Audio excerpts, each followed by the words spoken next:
শুভজিৎ মিত্র, শুরু করছি news top 9। চলছে বাংলাদেশ টানা ছাত্র আন্দোলনে শেখ হাসিনা সরকারের পতন। ইস্তফা দিয়ে আজ দেশ ছেড়েছেন তিনি। হাসিনা দেশ ছাড়তেই প্রধানমন্ত্রী বাসভবন চলে যায় জনতার দখলে। গণ আন্দোলনে গত দুদিনে কয়েকশো মৃত্যুর খবর মিলেছে। কারফিউ উড়িয়ে রাস্তায় ভিড় করেছে আমজনতা, দিকে দিকে মিছিল আর মিছিল। আর হাসিনা দেশ ছাড়ার পরই অন্তর্বর্তী সরকার গঠনের কথা জানিয়ে দিয়েছে সে দেশের সেনা। সরকার গঠন নিয়ে রাষ্ট্রপতির কাছে যাবেন জানিয়েছেন বাংলাদেশের সেনা প্রধান। দেখুন প্রতিবেশী দেশের এখনকার অবস্থাটা ঠিক কি। আমাদের প্রতিবেশী দেশ বাংলাদেশ, বাঙালি, বাংলা ভাষা দেশ কি হবে?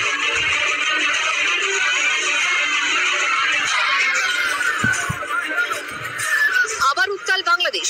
হাসিনা সরকারের পদত্যাগ, সেনা প্রধানের সঙ্গে বৈঠকের পর রাষ্ট্রপতির কাছে পদত্যাগপত্র দিয়ে দুপুরে বোনকে নিয়ে দেশ ছাড়েন শেখ হাসিনা। এরপরই হাসিনার বাসভবন দখল নেন হাজার হাজার মানুষ। গণভবন কার্যত চলে যায় আন্দোলনকারীদের দখলে।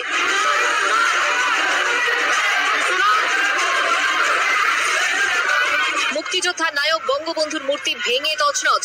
হাজার হাজার মানুষ রাস্তায় মিছিলে হাঁটেন। বাংলাদেশের রাজপথ কার্যত বিক্ষোভকারীদের দখলে চলে যায়। আওয়ামী লীগের মন্ত্রী, নেতাকর্মী, সংসদ সদস্যদের বাড়িতে হামলা চালানো হয়। বাড়িতে ঢুকে ভাঙচুর করে আগুনও লাগিয়ে দেওয়া হয় একাধিক জায়গায়। বিক্ষোভকারীদের রোষ আছড়ে পড়েছে একের পর এক থানায়। আওয়ামী লীগের সব কার্যালয়ে ও লাগোয়া অফিসে আগুন ধরিয়ে দেওয়া হয়। ঢাকায় গত কয়েকদিন ধরে বাংলাদেশের সরকার বিরোধী আন্দোলন চলছে। ছিল কোটা সংস্কার আন্দোলনের দাবিতে বৈষম্য বিরোধী ছাত্র আন্দোলন।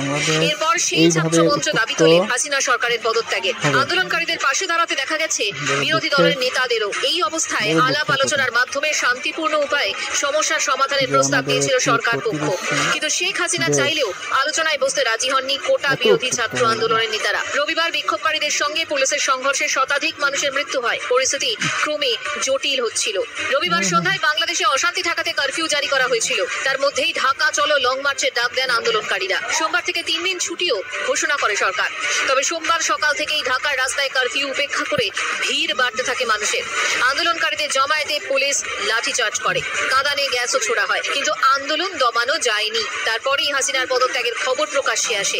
এরপরই জাতির উদ্দেশ্যে ভাষণ দেওয়ার সিদ্ধান্ত নেন সেনা প্রধান। দেশে শান্তি বজায় রাখার আবেদন।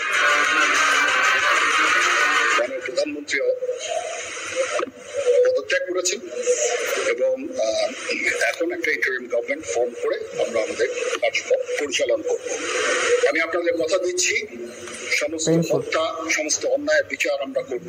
আপনাদের যত দাবি আছে সেই দাবিগুলো আমরা পূরণ করব এবং দেশে একটা শান্তি শৃঙ্খলা ফিরিয়ে নিয়ে আসবো। বাংলাদেশে বিতর্কের সূত্রপাত কোটা সংস্কারের দাবি কেন্দ্র করে। সরকারি চাকরিতে সংরক্ষণ ব্যবস্থায় আপত্তি তুলে রাস্তায় নেমেছিলেন ছাত্রছাত্রীরা। কোটা সংস্কার আন্দোলনের মঞ্চ বৈষম্য বিরোধী ছাত্র আন্দোলনের ডাকে সে সময় 9 দফা দাবি তোলা হয়েছিল। বাংলাদেশের সুপ্রিম কোর্ট কোটা সংস্কারের নির্দেশ দেয়। তারপর আন্দোলন খানিক স্তিমিত হয়েছিল, তবে আন্দোলন থামেনি। বৈষম্য বিরোধী ছাত্র আন্দোলন 1 দফা দাবিতে আন্দোলন জারি রেখেছিল। সেই আন্দোলনের জেরে পতন হলো বাংলাদেশ সরকারের।